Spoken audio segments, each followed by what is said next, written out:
ایک ملک کا بادشاہ بہت ظالم اور کنجوس تھا۔ اس نے اپنے ملک میں یہ اعلان کر دیا کہ کوئی بھی شخص کسی فقیر یا مسکین پر کوئی چیز صدقہ نہ کرے، کوئی کسی غریب کی مدد نہ کرے۔ اگر کسی نے ایسا کیا تو میں اس کا ہاتھ کاٹ دوں گا۔ یہ خبر سن کر لوگوں میں سنسنی مچ گئی۔ اب ہر کوئی صدقہ دینے سے ڈرنے لگا۔ ایک دن ایک فقیر مجبور ہو کر ایک عورت کے پاس آیا اور اس سے کہا، اللہ عز و جل کی رضا کی خاطر مجھے کوئی چیز کھانے کے لیے دو۔ تو وہ عورت بولی، ہمارے ملک کے بادشاہ نے اعلان کیا ہے کہ کوئی بھی شخص کسی کو صدقہ نہ دے ورنہ اس کا ہاتھ کاٹ دیا جائے گا۔ اب میں تمہیں کس طرح کوئی چیز دوں؟ فقیر نے کہا، تم مجھے اللہ عز و جل کی رضا کی خاطر کوئی کھانے کی چیز دے دو۔ عورت کو اس فقیر پر بہت ترس آیا اور اس نے بادشاہ کی ناراضگی اور سزا کی پرواہ کیے بغیر اللہ عز و جل کی رضا کے لیے اس فقیر کو 2 روٹیاں دے دی۔ فقیر روٹیاں لے کر دعائیں دیتا ہوا وہاں سے چلا گیا۔ جب بادشاہ کو معلوم ہوا کہ فلاں عورت نے میرے حکم کے خلاف ورزی کی ہے تو اس نے عورت کی طرف اپنے سپاہی بھیجے اور عورت کے دونوں ہاتھ کاٹ دیے گئے۔ کچھ عرصے بعد بادشاہ نے اپنی والدہ سے کہا، مجھے کسی ایسی عورت کے بارے میں بتاؤ جو سب سے زیادہ حسین و جمیل ہو تاکہ میں اس سے شادی کروں۔ تو اس کی والدہ نے اسے بتایا، ہمارے ملک میں ایک ایسی خوبصورت اور بے مثال حسن و جمال کی پیکر عورت رہتی ہے کہ میں نے آج تک اس جیسی کوئی حسین و جمیل نہیں دیکھی، لیکن اس میں ایک بہت بڑا عیب ہے۔ بادشاہ نے پوچھا، اس میں کیا عیب ہے؟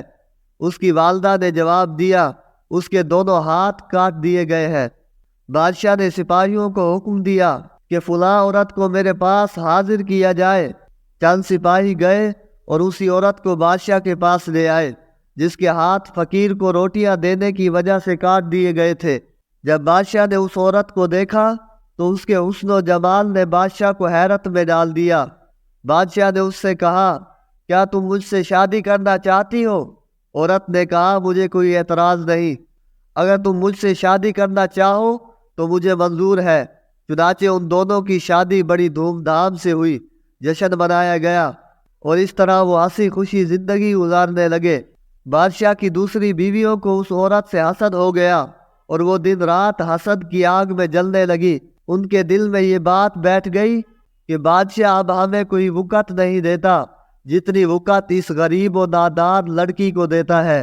چنانچہ وہ ہر وقت اسی فکر میں رہتی کہ کسی طرح اس نئی نویلی دلہن کو بادشاہ کی نظروں سے گرا دیا جائے، لیکن وہ اپنے اس برے ارادے میں کامیاب نہ ہو سکی۔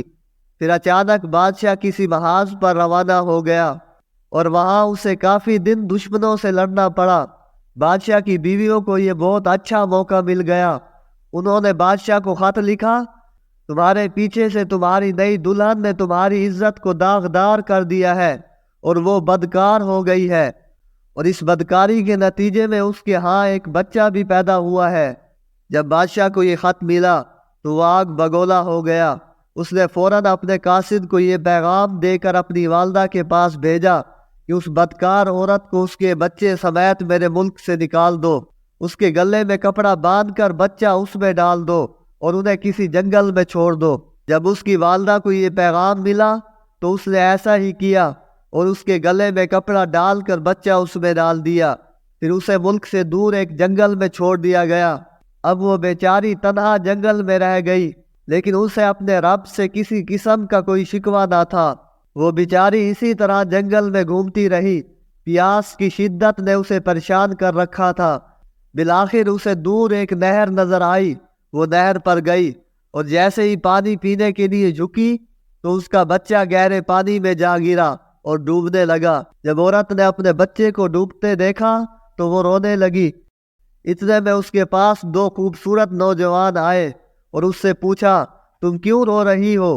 اس نے کہا، میں پانی پینے کے لیے جھکی تو میرا بیٹا اس نہر میں گر کر ڈوب گیا، میں اسی کے غم میں رو رہی ہوں۔ ان خوبصورت نوجوانوں نے پوچھا، کیا تو چاہتی ہے کہ ہم تیرے بچے کو نکال لائیں؟ عورت نے بےتاب ہو کر کہا، ہاں میں یہی چاہتی ہوں کہ اللہ عز و جل مجھے میرا بچہ واپس لوٹا دے۔ ان نوجوانوں نے دعا کی اور اس کا بچہ نکال کر اسے دے دیا۔ پھر انہوں نے پوچھا، اے رحم دل عورت، کیا تو چاہتی ہے کہ تیرے ہاتھ تجھے واپس کر دیے جائے اور تو ٹھیک ہو جائے؟ اس نے کہا، ہاں میں چاہتی ہوں۔ چنانچہ ان دونوں نوجوانوں نے دعا کی اور اس کے دونوں ہاتھ بالکل ٹھیک ہو گئے۔ عورت نے اللہ عز و جل کا شکر ادا کیا اور حیران کن نظروں سے ان نوجوانوں کو دیکھنے لگی، جن کی برکت سے اسے ڈوبا ہوا بچہ بھی مل گیا اور اس کے ہاتھ بھی اسے لوٹا دیے گئے۔ پھر ان نوجوانوں نے پوچھا، اے عظیم عورت، کیا تو جانتی ہے کہ ہم کون ہیں؟ عورت نے کہا، میں آپ کو نہیں پہچانتی۔ عورت کا یہ جواب سن کر انہوں نے کہا، ہم تیری وہی 2 روٹیاں ہیں جو تو نے ایک مجبور سائل کو دی تھی۔